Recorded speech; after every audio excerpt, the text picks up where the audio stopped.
अस्सलाम वालेकुम, कैसे हो दोस्तों। आज हमारा C++ का लेक्चर नंबर 15। आज के हम इस लेक्चर में देखेंगे कि हम कॉल बाय वैल्यू को और कॉल बाय रेफरेंस को कैसे यूज़ करते हैं फंक्शन में। तो हम पहले लास्ट वाले लेक्चर का कोड ओपन करते हैं और इस कोड के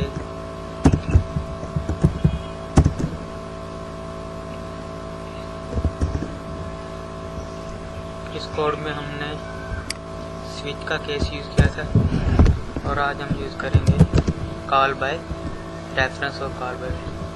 पहले हम कॉल बाय वैल्यू को यूज़ करते हैं। मैंने एक इंट लिया और उसका वेरिएबल लिखा a, ठीक है, और एक दूसरा लिखा b। ठीक है, सी आउट करवाता हूँ यूज़र से। सी आउट करे एंटर द नंबर। ठीक, यूज़र ने नंबर एंटर किया, नंबर किया स्टोर a। इसे मैं करता हूँ कॉपी, लास्ट पे करता हूँ पेस्ट, यहाँ पे करता हूँ b, यहाँ पे स्पेस 2 स्पेस 1। ठीक है, यूजर ने 2 वैल्यू एंटर की और इसको करवाता हूँ मैं print cout a equal to a और यहाँ पे लिखता हूँ under control C control V, इसको भी अंडर ही ठीक है ना। और अब मैं इसे रन करता हूँ।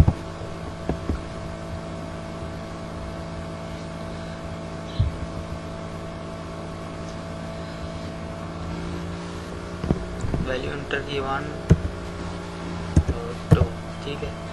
ये उसने यहाँ पे चेंज नहीं किया, यहाँ पे चेंज नहीं किया।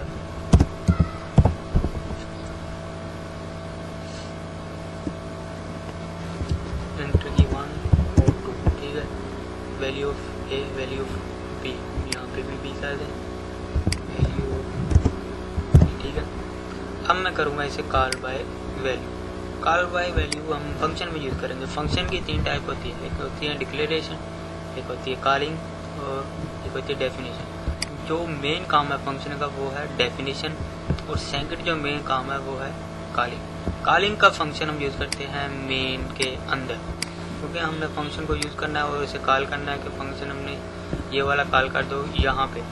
तो जहाँ पे हम वो फंक्शन की कॉल करेंगे वो वहीं पर काम करेगा। और अगर हम डेफिनेशन यूज़ करनी है तो वो हम अकेली डेफिनेशन अगर यूज़ करनी है, डिक्लेरेशन नहीं यूज़ करनी, तो हम वो उसे मेन के ऊपर लिखेंगे। और अगर डिक्लेरेशन यूज़ करनी है तो फिर हम डेफिनेशन को नीचे लिखेंगे और डिक्लेरेशन को मेन के ऊपर लिखेंगे। और कॉलिंग मेन के अंदर ही होगी जहाँ पे हम उसकी ज़रूरत है। अगर यहाँ पे ज़रूरत है उसकी तो यहाँ पे, अगर यहाँ पे तो यहाँ, जिस जहाँ पे हमें ज़रूरत होगी हम वहाँ पे उसे कॉल करेंगे। मैं पहले डेफिनेशन देता हूँ, डिक्लेरेशन नहीं देता। मैं देता हूँ वॉइड, वर्ड मैंने रिटर्न टाइप, वर्ड ये एक रिटर्न टाइप है, इसकी अपनी कोई रिटर्न टाइप नहीं, ठीक है। एक अपना कुछ रिटर्न नहीं करता, जो इसके अंदर डाटा टाइप यूज़ की है वो उसकी वैल्यू को रिटर्न करता है, ठीक है। मैंने वॉइड लिखा और यहाँ पे लिखा स्वैप, स्वैप का फंक्शन। और फंक्शन के अंदर मैंने लिखे 2 वेरिएबल, एक का नाम लिखा है x,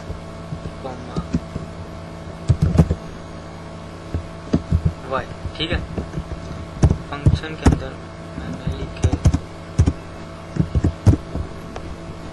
2 आर्गुमेंट। फंक्शन के पैरामीटराइज में मैंने 2 आर्गुमेंट लिखे, उनकी डाटा टाइप है इंट, दोनों की, एक का नाम x और दूसरे का नाम y। अब मैं यहाँ पे एक और इंट लूँगा स्वैप। ये स्वैप ये नहीं है कि आप जो फंक्शन है उसी नाम से है, आप यहाँ पे कुछ और भी लिख सकते हो। मैंने यहाँ पे स्वैप ही लिख दिया, आप कुछ भी लिख सकते हो। अब मैं यहाँ पे करूँगा स्वैप को इनिशियलाइज, इनके स्वैप को मैं वैल्यू साइन करूँगा x की, ये वाले x की वैल्यू मैं यहाँ पे इसे साइन की। तो अब x हो गया एम्प्टी और x की वैल्यू, x को वैल्यू साइन करूँगा मैं y की, ठीक है। ये वाले y की वैल्यू x को साइन। इस x और इस y की वैल्यू कहाँ से आएगी, वो आएगी a और b से। ये जो यूजर इंटर करेगा a और b, a की वैल्यू x को, b की वैल्यू y को कॉपी होगी, ठीक है ना। और यहाँ पे a और b प्रिंट होगा और यहाँ पे a और b की वैल्यू कॉपी होगी, और वैल्यू कॉपी होगी तो वो यहाँ पे करेगा स्वैप, x की वैल्यू स्वैप को और y की वैल्यू x को। इनके अब x के पास वैल्यू होगी y की और y अब हो गया एम्प्टी। अब हम y को इनिशियलाइज करेंगे स्वैप की वैल्यू, जो अभी हमने यहाँ पे स्टोर करवाई है x की वैल्यू स्वैप को, तो वो वाली वैल्यू इसे असाइन होगी, ठीक है। ये x की वैल्यू y को और y की वैल्यू x को असाइन होगी, ठीक है। अब हम इसे यहाँ पे कर दे रिटर्न, हम सी आउट करेंगे, सी आउट, और यहाँ पे करेंगे यूज इट, यहाँ पे से यूज करेंगे swap of x equal to x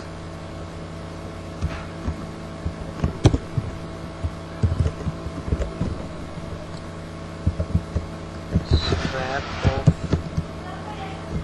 y swap of y is equal to y, ठीक है। यहाँ पे लिखेंगे एंटर, ठीक है। और यहाँ पे इज इक्वल टू, यहाँ पे भी एंडल का साइन यूज कर लेते हैं, और यहाँ पे इक्वल, ठीक है, स्पेस। यहाँ पे करेगा स्वैप को वैल्यू s की साइन, तो s की वैल्यू जो यहाँ पे a की वैल्यू थी वो आई इस x को, और इस x ने वैल्यू ने स्टोर करवा दी y की, तो y की वैल्यू यहाँ पे होगी x वाली और x की वैल्यू होगी y वाली। इनके b की वैल्यू यहाँ पे x को होगी और a की वैल्यू यहाँ पे y, यहाँ पे x की वैल्यू होगी a वाली और y की वैल्यू होगी b वाली, ठीक है। और यहाँ पे x की वैल्यू होगी b वाली और y की वैल्यू होगी a वाली। और अगर हम यहाँ पे इस फंक्शन को कॉल करें स्वैप के नाम से, स्वैप एक फंक्शन है, ये वाला फंक्शन है स्वैप का, उसके दो पैरामीटराइज में आर्गुमेंट है, आर्गुमेंट की टाइप है इंट। हम यहाँ पे इंट टाइप के यूज करेंगे दो, जो हमने वेरिएबल में यूज किए। ये इंट वेरिएबल पे हमने दो यूज किए, ए और बी, यहाँ पे मैंने यूज किए। अब मैं इसे दोबारा कॉल करता हूँ कि मुझे वो ए और बी की वैल्यू प्रिंट करा दे। यहाँ पे मैं लिखूंगा बी फॉर, यानी कि वो स्वैप के बाद की वैल्यू हमें दिखाए।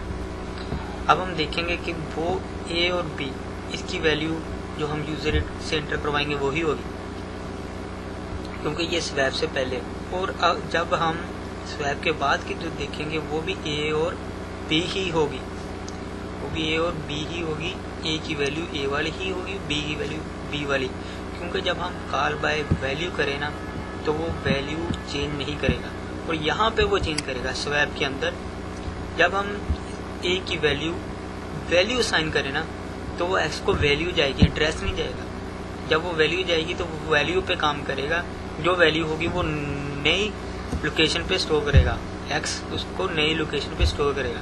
अगर हम इसका एड्रेस इसको पास करें तो फिर वो एड्रेस को चेंज कर, एड्रेस के अंदर जो वैल्यू होगी उसको चेंज करेगा, तो फिर वो ए और बी दोनों की वैल्यू भी चेंज होगी।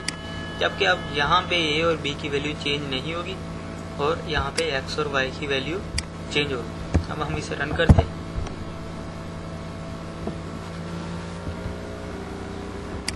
ये देखिए अब यहाँ पे मैं लिखूंगा 2 और 3, ठीक है ना।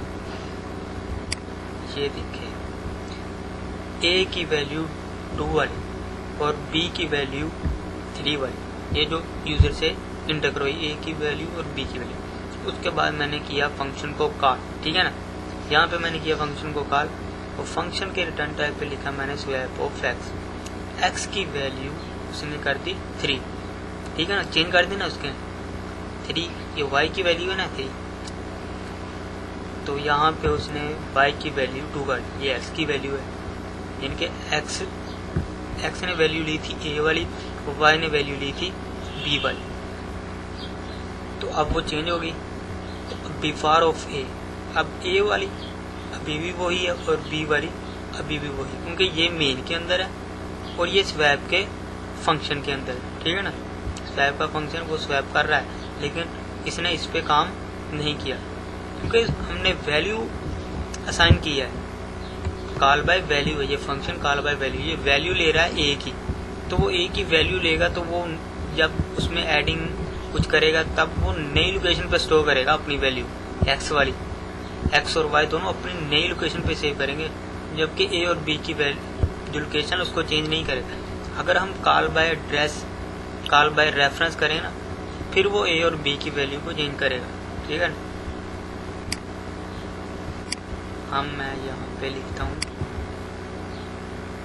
Ctrl+C और इसे यहाँ ऊपर करता हूँ paste, control value of x, यहाँ पे लिखता हूँ वैल्यू ऑफ x, ठीक है ना। यहाँ पे वैल्यू ऑफ x, अब इसे मैं रन करता हूँ। अब वो वही वैल्यू देगा x और y की, पहले यहाँ पे वही देगा जो यहाँ पे a और b की होगी, बाद में स्वैप के बाद वो हमें x और y की वैल्यू चेंज कर देगा, ठीक। मैं इसकी वैल्यू देता हूँ 5 और इसकी वैल्यू देता हूँ 7, ठीक है। अब ये देखिए 5 और 7, ये तो a वाली वैल्यू आ गई, ठीक है ना, और 5 और 7 ये x और y को वैल्यू असाइन हुई है ये वाली बिफोर स्वैप से पहले ये वाली वैल्यू साइन हुई है, फंक्शन वाली कॉल हो रही है, ठीक है ना, वैल्यू ऑफ x, यानी ये फंक्शन के अंदर जो वैल्यू है x और y की स्वैप से पहले वो उसने प्रिंट करवाई है, क्योंकि हमने उसे वो स्वैप के फंक्शन से डेफिनेशन से ऊपर लिखा है, इसलिए वो हमें वो असल वाली वैल्यू दे रहा है, चेंज नहीं हुई। और जब उसने स्वैप किया तो उसने वैल्यू चेंज कर दी, y की वैल्यू x को और x की वैल्यू y को। और बाद में जब हमने यहाँ पे फंक्शन को कॉल किया तो उसके बाद उसने यहाँ पे a और b की वैल्यू चेंज नहीं की, बिफोर और आफ्टर a और b की वैल्यू वही है, क्योंकि ये कॉल बाय वैल्यू है। तो याद रखना कि कॉल बाय वैल्यू में जो एक्चुअल मेंबर की वैल्यू होती है वो चेंज नहीं होती, ठीक है ना। कॉल बाय वैल्यू में जो एक्चुअल मेंबर की वैल्यू होती है वो चेंज नहीं होती, कॉल बाय रेफरेंस में चेंज होती है, ठीक है ना। आज का हमारा लेक्चर इतना ही। मज़ीद हमारे ट्यूटोरियल को देखने के लिए हमारा चैनल को सब्सक्राइब करें, और अगर ये वीडियो आपको अच्छी लगी तो इसे लाइक करें, दोस्तों के साथ शेयर करें। अल्लाह हाफिज़।